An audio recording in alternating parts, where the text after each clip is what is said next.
But what caused the financial success was not extreme ability. You know, I have a good mind, but I'm way short of prodigy. And I've had results in life that are prodigious.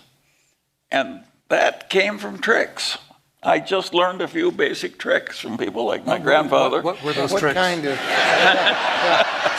Now everybody's leaning in, wanting to know. It's too late for you old guys. Yeah, anyway, no,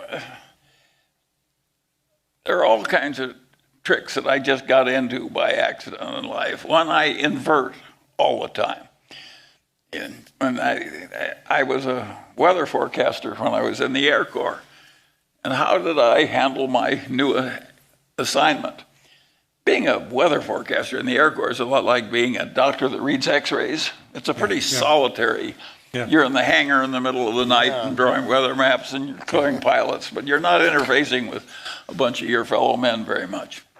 And so I figured out the minute I was actually making weather forecasts for real pilots, I said, how can I kill these pilots? Now that's not the question that most people would ask, but I want to know what the easiest way to kill them would be so I could avoid it.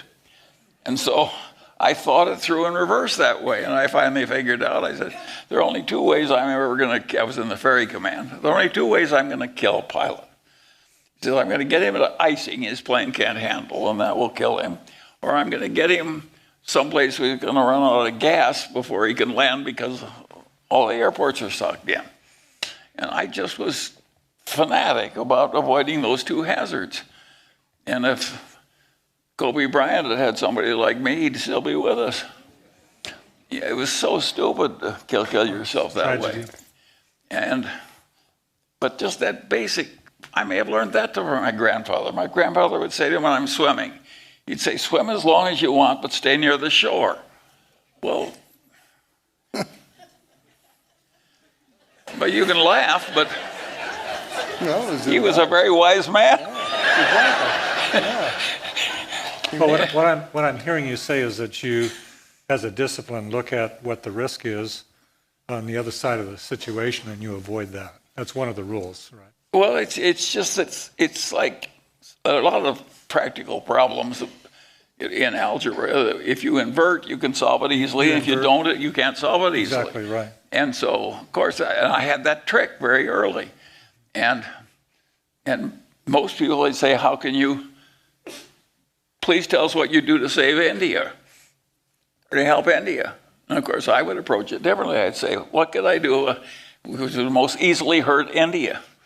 And approaching it in reverse that way, I got better results. You look at the vulnerabilities. Yeah, yes, and I have a whole bag of tricks like that.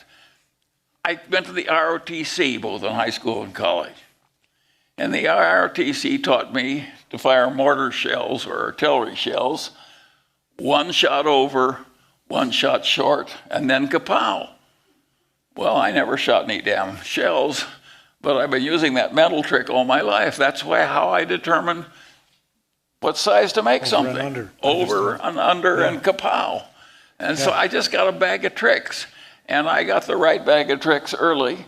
And of course, it's been of enormous help to me. Let me give you an example. I had a client once when I was a young lawyer, and he owned a bunch of hilly ranch land on the edge of civilization, not very far from here in Southern California. And the Edison Company came through and they wanted a new easement through his land. They already had some easements. And he hired the leading appraiser in Orange County, real estate appraiser, and said,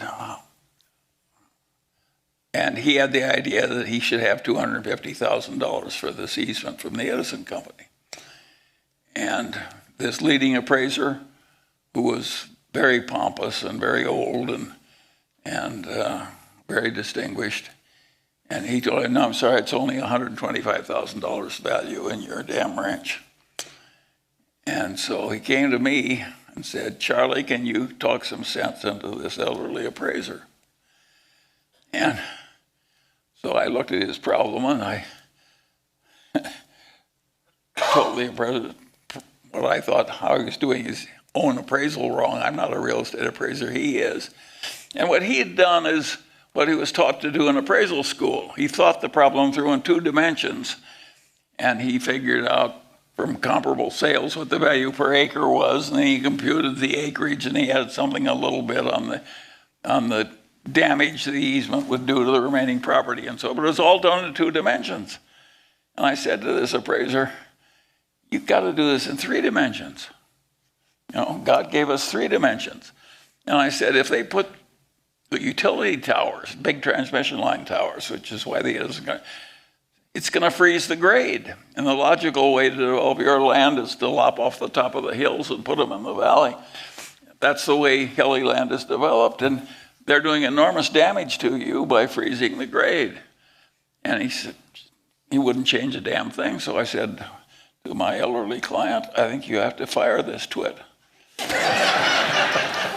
And I will hire you an appraiser who can think. And so I got him $600,000, which wasn't at all hard because I was dealing with a bunch of honest engineers at the Edison who did think in 3 dimensions. But again, that's so simple, but you'd be surprised how many lawyers would screw that one up. And of course, the people like that appraiser who didn't know his own business very well because he didn't pay attention to the fundamentals, those people are always with us. And if you just have the mental trick of constantly going back to the basics, it's pretty basic insight that Are you conscious? the geometrical problem in a real world is 3-dimensional. Are you conscious of the rules, or they're just there? Well, it's so habitual with me. Yeah, I understand. And I revolve possibilities, and I rag problems hard. And if they don't yield, I come back.